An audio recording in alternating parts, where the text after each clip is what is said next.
భారతదేశంలో ప్రస్తుతం వన్యప్రాణులకి మనుషుల మధ్య సంఘర్షణ జరుగుతుంది. భారతదేశంలో వన్యప్రాణులకి మనుషుల మధ్య సంఘర్షణ జరుగుతుంది. ఫర్ ఎగ్జాంపుల్ చూస్తే అన్నమయ్య జిల్లాలోని ఏనుగుల దాడి జరిగింది ఆంధ్రప్రదేశ్లోని. అలాగే కర్ణాటకలో కూడా జరిగింది. అలాగే కేరళలో కూడా జరుగుతుంది. 2070 నాటికి మన ప్రపంచంలో నెంబర్ 1 స్థానాన్ని ఆక్రమించవచ్చు అనమాట. అంటే వన్యప్రాణులతోటి మనుషులతో సంఘర్షణ అనమాట.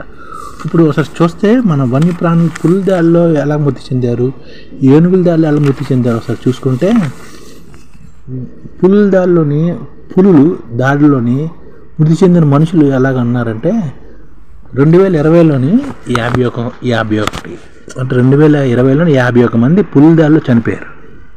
అలాగే 2021లో 59 మంది, 2022లో 110 మంది, 2023లో 82 మంది, 2024లో 44 మంది. భారతదేశంలోని పులుల దాడి వల్ల చనిపోయిన వాళ్ళు 2020లోని 51 మంది అయితే 2021లోని 59 మంది, 2022లో 110 మంది, 2023లో 82 మంది, 2024లో 44 మంది. వీళ్ళు పులుల దాడి వల్ల చనిపోయారు అన్నమాట. అలాగే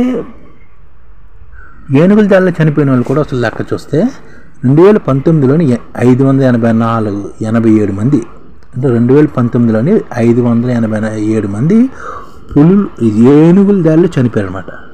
అంటే పులులు దాడి వల్ల చనిపోయిన వాళ్ళు ఉన్నారు, అలాగే ఏనుగుల దాడి వల్ల చనిపోయిన ఉన్నారు.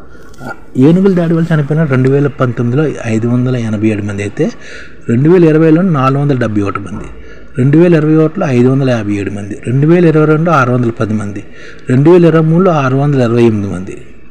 ఈ విధంగా గత 5 ఏళ్ళలోనే ఈ విధంగా జరిగిందన్నమాట.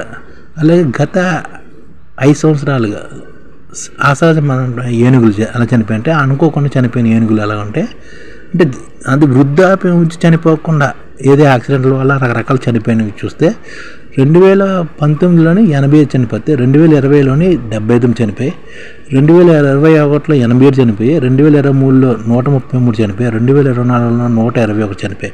మొత్తంగా గత 5 సంవత్సరాలు 500 ఏనుగులు అనుకోకుండా చనిపోయారు, అసహజంగా మరణించి. అలాగే పులులు కూడాను గత 5 సంవత్సరాల్లోని 50 పులుల దాకా చనిపోయాయి. పులులు అసహజంగా చనిపోయాయన్నమాట. అవి ఎలాగంటే 2019లో 15 చనిపోతే, 2020లో 8 చనిపోయి, 2021లో 12 చనిపోయి, 2022లో 12 చనిపోయి, 2023లో 1 చనిపోయింది. ఇలా ఈ విధంగా అసహజంగా అంటే అనుకోకుండా చనిపోయిన పులులు ఒక 50, ఒక 500 ఏనుగులు. ఇలాగే వన్యప్రాణులు చాలా జరుగుతుందన్నమాట. మనం ఈ రెండిట్ల గురించి మనం ఎక్కువ చెప్తున్నాం, కానీ ఇలాంటివి ఇంకా ఎలుగుబంట్లని అయ్యని మానవ. ఈ ఛానల్ ముఖ్య ఉద్దేశం ఏంటంటే, మన తెలుగు రాష్ట్రాల్లో 1 కోటి మందికి సంఘటిత రంగాల్లో ఏ విధంగా ఉద్యోగాలు ఇవ్వవచ్చు, కనీస నెల జీతం 30,000 వరకు ఏ విధంగా ఇవ్వవచ్చు, ఏ విధంగా చేస్తే ఉద్యోగాలు సృష్టించబడతాయో వివరిస్తూ ఈ ఛానల్ వీడియోలు వస్తాయి. అలాంటి వీడియోలు మీకు కావాలంటే మన ఐడిఎఫ్ భాస్కర్ ఛానల్ని సబ్స్క్రైబ్ చేసుకోండి. ఐడిఎఫ్ అంటే ఇండియన్ డెవలప్మెంట్ ఫోర్స్. ఈ వీడియోలు చూసిన తర్వాత మీకు నచ్చితే లైక్ చేయండి, మీ ఫ్యామిలీ మెంబర్స్కి షేర్ చేయండి, మరియు మీ ఫ్రెండ్స్కి షేర్ చేయండి. Thank you. నమస్కారం.